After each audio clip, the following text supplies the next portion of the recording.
상표법 1차 기본 강의 쪽지시험 13회 간략 해설입니다. 권리소진 1번 상표권자가 등록 상표를 표시한 물건을 양도한 경우에는 당해 상품에 대해서는 권리가 소진된다. 제3자가 상품을 다시 양도 등을 하는 경우에도 상표권의 침해가 되지 아니한다. 자, 권리가 소진되는 이유는 뭡니까? 그 목적을 달성했기 때문에 소진이 되는 거죠. 목적 달성. 2번 상표권이 소진된 상품이라고 하더라도 상품을 가공하거나 수선해서 실질적으로 재생산되었다. 그렇다면 더 이상 권리가 소진되지 않죠. 재생산되었다라는 것이기 때문이죠. 3번 상품, 존속기한, 지역 등 통상사용권의 범위는 통상사용권의 계약에 따라 부여되는 것이므로 이를 넘는 통상사용권자의 상표 사용 행위는 상표권자의 동의를 받지 않은 것으로 볼 수 있다. 맞죠? 이게 원칙입니다. 예외가 4번인데 통상사용권자가 계약상 부수적 조건, 이거 제가 부수적 뒤에 일률적 부일 내기상수 이렇게 말씀드렸어요. 구체적인 내용에서 내, 기능에서 기, 상표에서 상, 그리고 수유자 보수, 부수적 일률적 내기상수, 이거 옳은 지문이죠. 판매 장소 제한 약정에 위반되었다라는 사정만으로 상표권자의 동의를 받지 않은 양도 행위로서 권리소진의 원칙이 배제된다 할 수 없다라고 했었습니다. 이건 메트로시티 판례 사안입니다. 이게 선고되자마자 2차 시험에 나왔어요. 자, 두 번째, 진정상품 병행 수입. 1번, 진정상품 병행 수입으로서 상표권의 침해를 면하기 위해서는 진출품을 만족해야 돼. 수입되는 상품에서 상품 동그라미, 국내 등록상표 부착된 상품 동그라미에서 품질에 있어 실질적 차이가 없어야 합니다. 자, 여기서 실질적 차이라는 건 제품 자체를 보겠다는 거죠. 부수되는 서비스까지는 고려하지 않습니다. 2번, 진정상품 병행 수입으로서 침해를 면하기 위해서는 상품의 품질이 동일해야 되고 무상수리나 교환과 같은 서비스 이런 것까지 동일해야 되는 건 아니야. 아까 말씀을 드렸어요. 제품 자체, 즉 상품 그 자체의 내구성 등을 보겠다라는 거죠. 3번, 국내 상표권자와 외국 상표권자가 다르다. 허용될 수 없다. 틀렸죠. 국내 상표권자와 외국의 상표권자가 값과 을로 다르다 하더라도 경우에 따라서는 그놈이 그놈이다라고 하면 출처가 동일해집니다. 자, 4번, 진정상품을 병행 수입하는 행위를 하는 자가 상품을 소량으로 나누어 임의로 제작한 등록상표와 동일한 상표를 표시해서 판매하는 경우 항상 상표권 침해다. 틀렸죠. 자, 소분행위인데 소분행위는 원칙 예외로 나눠줘요. 원칙적으로는 불허. 왜? 상표의 기능을 훼손할 우려가 있어요. 하지만 예외적으로 허용. 언제?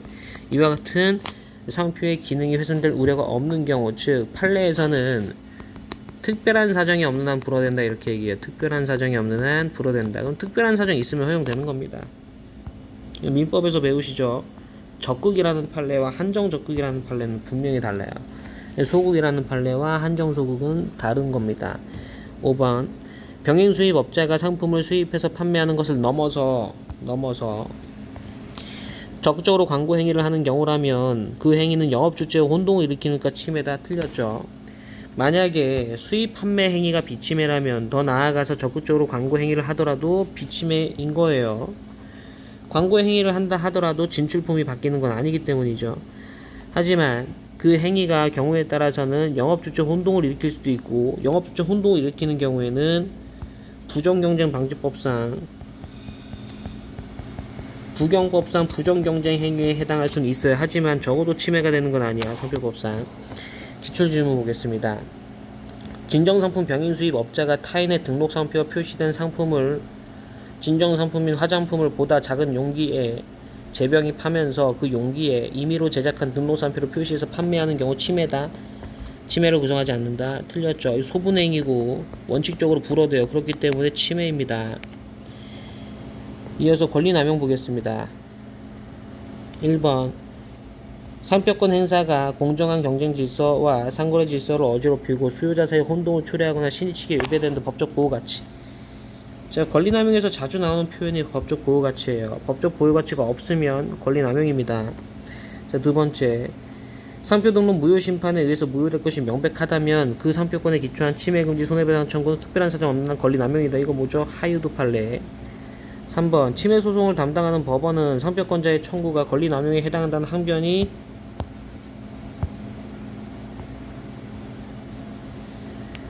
없는 경우에도 그 당부를 살피기 위한 전제로서 등록 무효 여부에 대해서 심리 판단할 수 있다.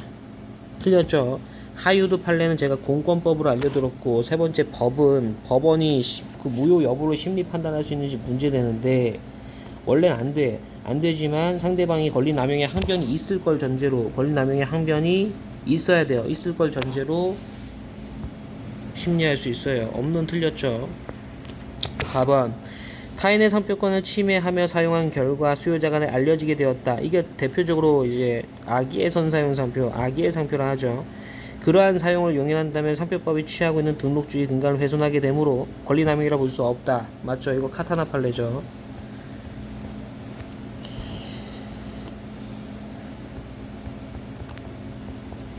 5번 상표권자가 자기의 등록상표로 지정 상표를 사용한다. 이거는 뭐죠? 89조 본문에 따라 전용권 범위야. 89조 본문에 따라 사용하는 경우라도 효력이 제한되는 케이스가 사임당 판례죠. 이게 바로 사임당 판례. 기출지문 보겠습니다. 상표권 행사의 목적이 오직 상대방에게 고통을 주고 손해를 입히려는 데 있을 뿐 행사하는 사람의 아무런 이익이 없어야 하는 주관적 요건 꼭 필요한 건 아니다. 이거 민법에서 배우시는데 진한커피 판례죠. 진한커피 판례. 항상 강조드려요. 상표법상 권리 남용은 언제나 항상 100% 주관적 요건 필요 없다. 그건 아니에요. 진한커피 판례에 한해서 주관적 요건이 필요 없는 것일 뿐입니다. 감사합니다.